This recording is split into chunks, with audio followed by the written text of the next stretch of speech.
প্রার্থী তালিকা ঘোষণার পর ক্ষোভ অসন্তোষ নতুন কিছু নয়, সব দলেই হয়। কিন্তু যে ছবি বিধাননগরে বিজেপি দপ্তরে দেখা গেল সেটা নজিরবিহীন। কলকাতা থেকে উত্তরবঙ্গ সব জায়গাতেই একই ছবি। কেন? 21-এ আপনাদের নিশ্চয়ই মনে আছে আমাদের একটি অফিস ছিল ওই হেস্টিংস। হেস্টিংসে, সরি, হ্যাঁ হেস্টিংসে। তো হেস্টিংসের সামনে যে ধরনের টায়ার জ্বালানো থেকে শুরু করে ঘটনা ঘটেছিল, তার তুলনায় এবার বিজেপির অফিসের সামনে বা বিজেপির কোনো জেলা অফিসে বিক্ষোভ অত্যন্ত কম। মিনিমাম একটু তো হবেই, কারণ এক একটি সিটে 5 জন করে, 6 জন করে, কোনো কোনো সিটে 10 জন 15 জন তারা টিকিটার্থী, অর্থাৎ তাদের টিকিট দাবিদার। চাই, দাবিদার, তারা টিকিটের দাবিদার। তো স্বাভাবিকভাবে তাদের মধ্যে একজন পাবেন, একজন পেলে পরে অন্যান্য জনের মন খারাপ হবে।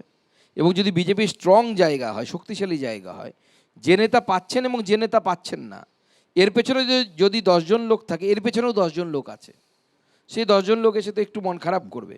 কিন্তু সব মিটে যায়, বা মিটে গেছে বলা ভালো, বেশিরভাগটাই মিটে গেছে।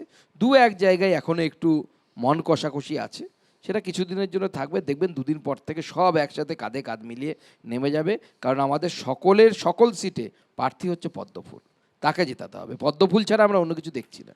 এই ক্ষোভ বিক্ষোভ কি ভোট বাক্সে প্রভাব ফেলবে না? আমার মনে হয় ফেলবে না। তার কারণ হচ্ছে বেশিরভাগ ক্ষেত্রে আপনি দেখবেন যে ক্ষোভ বিক্ষোভটা 48 ঘন্টা থেকে 72 ঘন্টা স্থায়ী হয়।